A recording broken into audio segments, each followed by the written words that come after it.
মোদী বিরোধী আন্দোলনে আমার দেশের 21 জন হাফেজ আলেমকে পাখির মতো গুলি করে শহীদ করে দিল। সেই শাহাদাতের রক্ত পিতা যেতে দিবে না।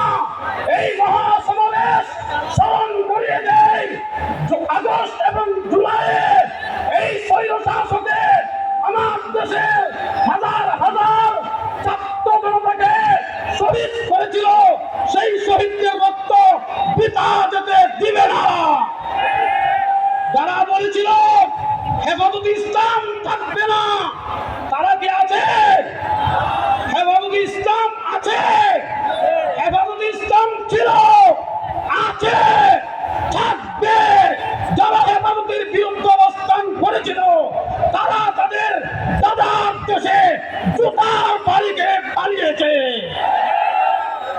আপনাদের দেশে এসে স্বৈর শাসক হাসিনা বলতো, আমি আপনাদের বউ, আপনারা আমাকে পছন্দ করেন। মিথ্যা কথা বলতো।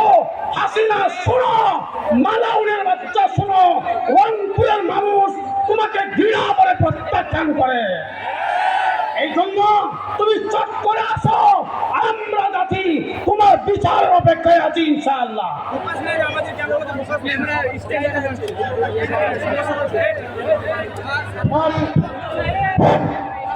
সম্মানিত উপস্থিতি, এই পর্যায়ে আমাদের সামনে গুরুত্বপূর্ণ আলোচনা নিয়ে আসছেন মাওলানা হাবিবুল্লাহ আজাদি।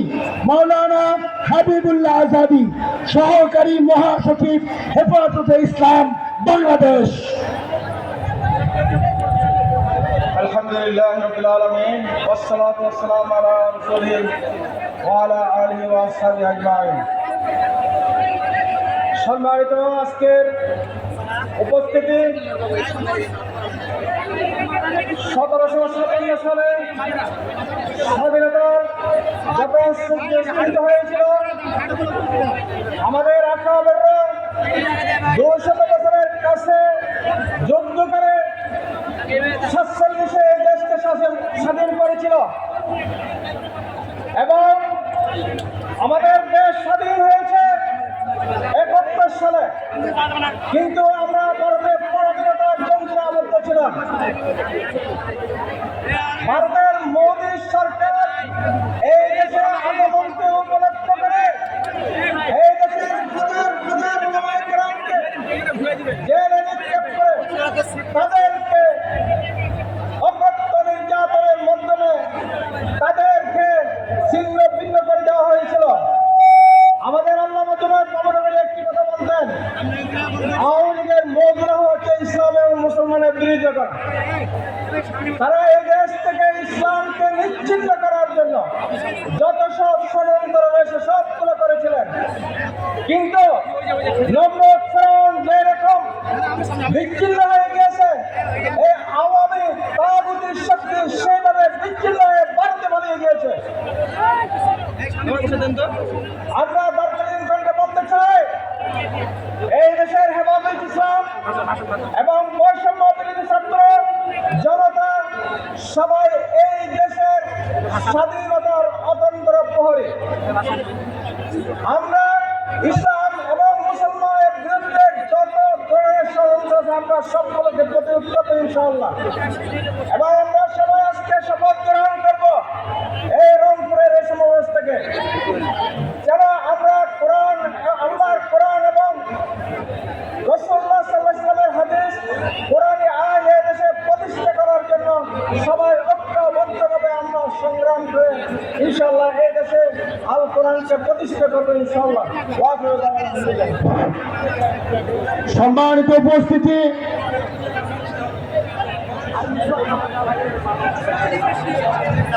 আমরা যারা চিল্লাচিল্লি করছি অনুরোধ করবো আপনারা কেউ চিৎকার করবেন না। সম্মানিত উপস্থিতি, এই পর্যায়ে আমাদের সামনে গুরুত্বপূর্ণ আলোচনা নিয়ে আসছেন মাওলানা মুফতি বশিরুল্লাহ। মাওলানা মুফতি বশিরুল্লাহ, সাংগঠনিক সম্পাদক, হেফাজতে ইসলাম বাংলাদেশ। نحمده ونصلي على رسوله الكريم أما بعد فأعوذ بالله من الشيطان الرجيم بسم الله الرحمن الرحيم إذا جاء الحق زهق الباطل إن الباطل كان زهوقا উপস্থিত বীর শ্রেষ্ঠ আবু সাইদের শহর রংপুর বিভাগীয় গণসমাবেশের সংগ্রামী সাথী ও বন্ধুরা, হেফাজতে ইসলাম একটা রক্তর উপর গঠিত একটি সংগঠন, একদম মকবুল এবং সারা পৃথিবীতে পরিচিত এক সংগঠন।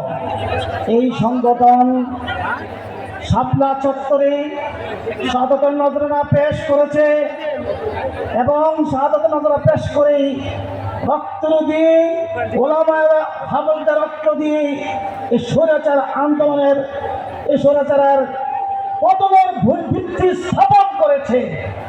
আর এই স্বৈরাচারের পতন হয়েছে 5 আগস্টে এই রংপুরের বীর শ্রেষ্ঠ আবু সাইদের নির্মমভাবে শাহাদাতের মধ্য দিয়ে। আবু সাইদ এই রংপুর শহরের সন্তান, বাংলার গর্ব, রংপুরের গর্ব। সে হল একজন আমাদের জন্য একটা প্রেরণা।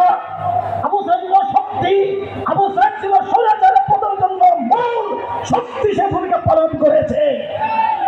আমরা সমাবেশ থেকে হেফাজতে ইসলামের এই আন্দোলন ডাক দিচ্ছি, সামনে যে কোনো অন্যায় অবিচারের জন্য আবু সাইদের মতো প্রয়োজন বুঝে মুখ শতান করে অন্যায় বিরুদ্ধে প্রতিবাদ করতে আমরা প্রস্তুত হয়েছি।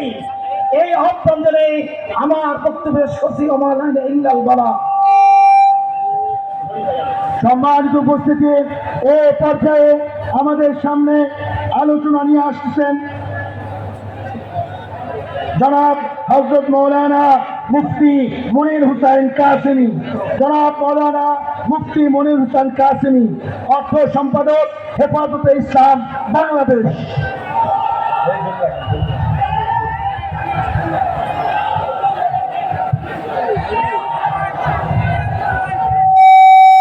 نحمده ونصلي على رسوله الكريم أما بعد وكذلك ننجي المؤمنين।